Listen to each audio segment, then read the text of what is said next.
নমস্কাৰ বন্ধুসকল, আপোনালোক আটাইকে ডুৱাফিন টিপছলৈ স্বাগতম জনাইছোঁ। কিষাণ ক্ৰেডিট কাৰ্ড অৰ্থাৎ KCC কেন্দ্ৰীয় চৰকাৰ আৰু নাবাৰ্ডৰ দ্বাৰা পৰিচালিত এখন আঁচনি।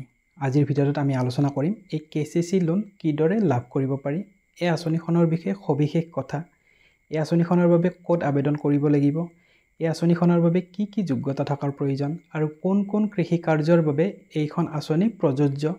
তাৰ উপৰিও চৰকাৰে এই আঁচনিখনত কি কি সাবসিডি ৰাখিছে, এই সকলোবোৰ তথ্য সামৰি আজিৰ এই ভিডিঅ'টো প্ৰস্তুত কৰা হৈছে। তো আশা কৰোঁ আপোনালোকে স্কিপ নকৰাকৈ শেষলৈকে ভিডিঅ'টো চাব। যদি ভিডিঅ'টো আপোনালোকৰ ভাল লাগে আৰু ভিডিঅ'টো যদি আপোনালোকৰ বাবে উপকাৰী যেন লাগে তেনেহ'লে ভিডিঅ'টো লাইক কৰিব, ভিডিঅ'টো শ্বেয়াৰ কৰিব আৰু অনুগ্ৰহ কৰি আমাৰ চেনেলটো ছাবস্ক্ৰাইব কৰি ৰাখিব। তেন্তে বলক দেৰি নকৰি আৰম্ভ কৰোঁ আজিৰ এই ইম্পৰ্টেণ্ট ভিডিঅ'টো। কিষাণ ক্ৰেডিট কাৰ্ড অৰ্থাৎ KCC কিষাণ ক্ৰেডিট কাৰ্ড হৈছে কৃষকসকলৰ বাবে এক বিশেষ ঋণৰ আঁচনি। 1998 চনত নাবাৰ্ড আৰু কেন্দ্ৰীয় চৰকাৰে মিলি এই আঁচনিখন আৰম্ভ কৰিছিল। ইয়াৰ জৰিয়তে কৃষকে সহজতে ঋণ পাই শস্য উৎপাদন, পশুপালন, মৎস্যপালন আদি কামত ব্যৱহাৰ কৰিব পাৰে। বৰ্তমানলৈকে এই আঁচনিখনৰ জৰিয়তে সমগ্ৰ ভাৰতৰ লগতে আমাৰ অসমৰো লাখ লাখ কৃষক উপকৃত হৈছে। অসমত কিষাণ ক্ৰেডিট কাৰ্ড কোনে কোনে পাব পাৰে অথবা KCC লোন কোনে কোনে লাভ কৰিব পাৰে, ইয়াৰ বাবে কি কি যোগ্যতাৰ প্ৰয়োজন। অসমৰ যিকোনো কৃষক, পশুপালক বা মৎস্যজীৱীয়ে এই কিষাণ ক্ৰেডিট কাৰ্ডৰ বাবে আবেদন কৰিব পাৰে। আবেদনকাৰীৰ বয়স 18ৰ পৰা 75 বছৰলৈকে হ'ব লাগিব। যদি কোনোবা 60 বছৰৰ ওপৰৰ কৃষকে এই KCC লোনৰ বাবে আবেদন কৰে তেনেহ'লে তেওঁ লগত কোবৰুৱাৰ ল'ব লাগিব, অৰ্থাৎ তেওঁৰ লগত আৰু এজন আবেদনকাৰী থাকিব লাগিব যিজন তেওঁৰ সন্তানো হ'ব পাৰে। কোনো কৃষকে পোনপটীয়াকৈ নিজৰ নামতো এই ঋণ ল'ব পাৰে অথবা তেওঁলোকে গোট হিচাপেও এই ঋণৰ সুবিধা লৈ নিজৰ কৃষি কাৰ্য কৰিব পাৰে। এতিয়া জানি লোৱা আহক KCC লোন কিমান টকাৰ পৰা কিমান টকালৈ লাভ কৰিব পাৰি। এই লোনৰ সুদৰ হাৰ বছৰি কিমান টকা আৰু চৰকাৰে ইয়াতে কি সাবসিডি ৰাখিছে। সাধাৰণতে KCC লোন 50,000ৰ পৰা 3 লাখ পৰ্যন্ত দিয়া হয়। বছৰি এই ঋণৰ সুতৰ হাৰ 7% আৰু সময়মতে পৰিশোধ কৰিলে চৰকাৰী সাবসিডি অনুসৰি এই ঋণৰ সুতৰ হাৰ 4%লৈকে কমি যায়। কিষাণ ক্ৰেডিট কাৰ্ডৰ যোগেদি ক্ৰপ লোন মানে শস্যৰ বাবে ঋণ, ফিচাৰী মানে মৎস্য পালন, ডেইৰী দুগ্ধ পালন, পল্ট্ৰি মানে মুৰ্গী পালন আদি ক্ষেত্ৰতো এই টকা খৰচ কৰিব পাৰি। এতিয়া জানি লোৱা আহক KCC লোনৰ আবেদনৰ বাবে কি কি ডকুমেণ্টছৰ প্ৰয়োজন।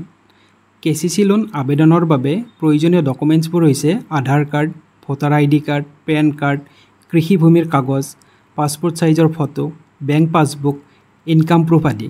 এইখিনি ডকুমেণ্টছ হ'লে KCC লোনৰ বাবে আবেদন কৰিব পৰা যায়।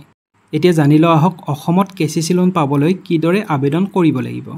অসমত KCC লোন পাবলৈ এপ্লাই কৰিবলগীয়া হ'লে প্ৰথমে আপুনি আপোনাৰ নিকটৱৰ্তী বেংক ব্ৰাঞ্চত যাব লাগিব, যেনে SBI, অসম গ্ৰামীণ বিকাশ বেংক বা যিকোনো নেশ্যনেলাইজ বেংকত।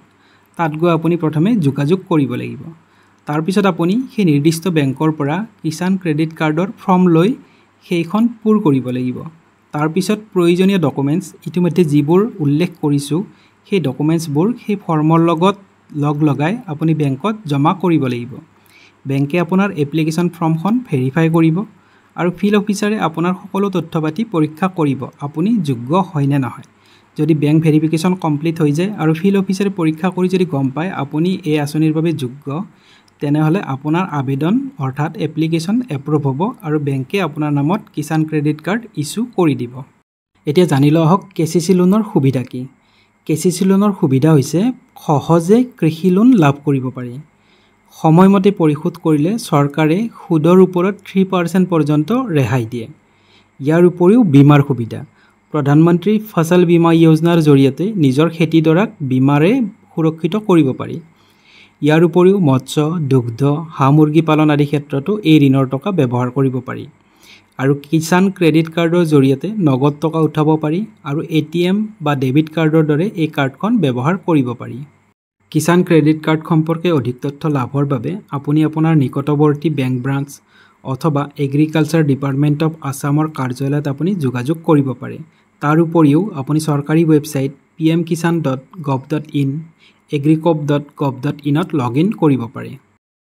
আশা কৰোঁ আজিৰ এই ভিডিঅ'টোৰ জৰিয়তে আপোনালোকে কিষাণ ক্ৰেডিট কাৰ্ড অথবা KCC লোনৰ সম্পৰ্কে সকলোবোৰ তথ্য লাভ কৰিবলৈ সক্ষম হৈছে।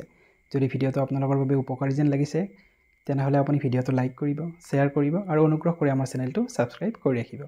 তেনেহ'লে লগ পাম পৰৱৰ্তী ভিডিঅ'ত। তেতিয়ালৈকে আপোনালোক আটাইকে জনাইছোঁ বিদায়।